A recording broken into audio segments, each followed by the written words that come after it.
Assalamualaikum warahmatullahi wabarakatuh. Alhamdulillah wassalatu wassalamu ala Rasulillah wa ala alihi washabihi wa mawalah. Asyhadu an la ilaha illallah wahdahu la syarikalah wa asyhadu anna Muhammadan abduhu wa rasuluhu la nabiyya ba'da. Rabbi shrahli sadri wa yassirli amri wahlul 'uqdatam min lisani yafqahu qawli. Allahumma arinal haqqa haqqa warzuqna tiba'ah wa arinal batila batila warzuqna jitinabah bi rahmatika ya arhamar rahimin. Teman-teman sekalian, alhamdulillah kita akan memasuki kitab Thaharah dari kitab Riyadul Badiah ini.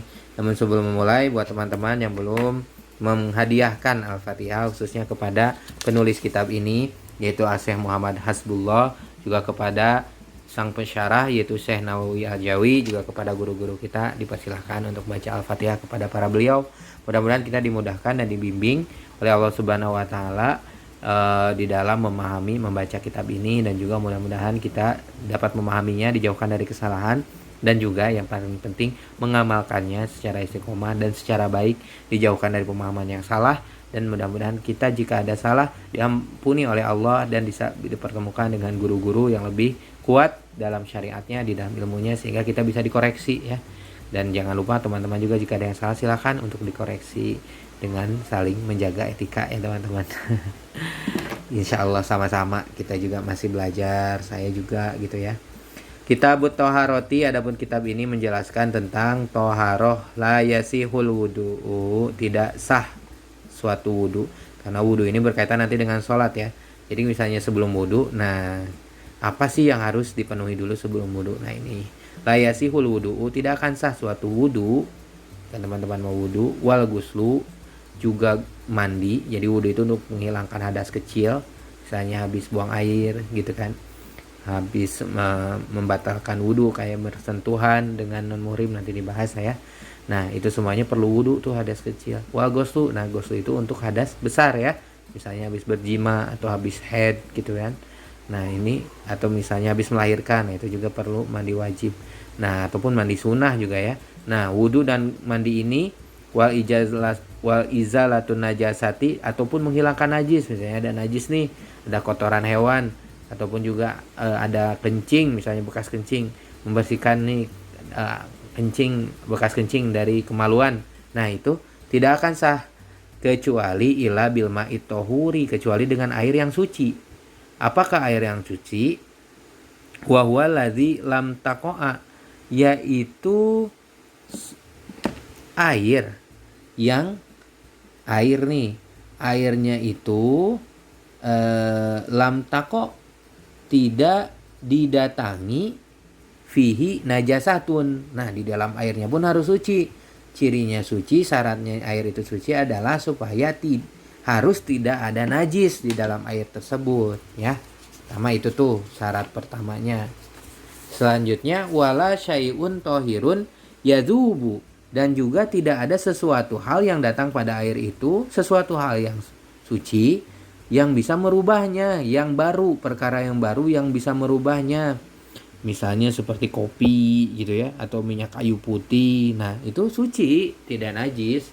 Kalau tadi kan misalnya kecampuran air kencing, no, airnya otomatis jadi air najis kalau kecampuran air najis gitu. Tapi nanti ada ketentuan lagi tentang ukuran gitu ya. Tapi di sini kalau airnya kecampuran gitu ya, ada air nih segayung misalnya lah sebagai contoh. Ini air suci tadinya, misalnya dari sumur atau dari air pam gitu, atau dari air hujan. Nah ternyata kena najis, nah itu airnya tidak jadi suci. Atau kena kopi misalnya, nah itu tidak suci lagi, tidak bisa dipakai mandi wajib gitu ya, tidak sah kalau dipakai mandi wajib. Atau kena sesuatu yang bisa merubah bau, warna, ataupun juga rasa. Walam yakun qalilan, walaupun sedikit, walam yakun qalilan, walaupun yang datangnya itu cuma sedikit gitu ya. Mustakmalan, atau misalnya kedatangan air mustakmal, air bekas bersuci, misalnya air bekas nyiram kotoran nih, kan harus disiram 3 kali misalnya. Nah itu airnya tidak bisa lagi dipakai wudhu. Wayan hasiru fi kismaini, dan air suci itu, itulah ya syaratnya tadi, harus bersih dari yang 3 perkara tadi ya, bersih dari najis, bersih dari benda yang suci tetapi bisa merubah warna, rasa, dan juga bau air, dan juga walaupun sedikit yang datangnya dan juga tidak didatangi air musta'mal. Wayan hasiru fi qismaini, dan air suci ini kebagi dalam dua bagian. An-nazilu minas sama, yaitu air yang berasal dari langit, semuanya suci. Apa aja? Air hujan, air embun ya dari udara nih. Terus apalagi? Air dari langit pokoknya ya. Air salju, nah itu juga suci.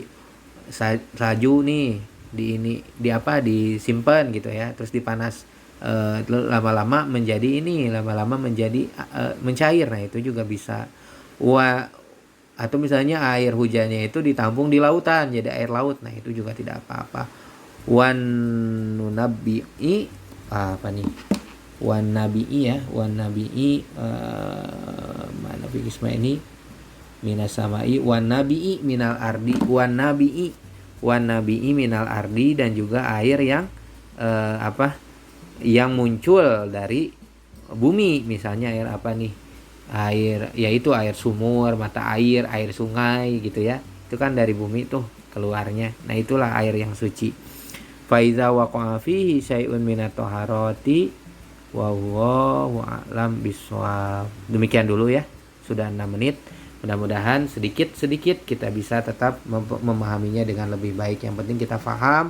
Sekarang kita tahu bahwa untuk mandi airnya harus seperti apa, tidak boleh seperti apa gitu ya. Mudah-mudahan bermanfaat. Wal afu minkum. Assalamualaikum warahmatullahi wabarakatuh.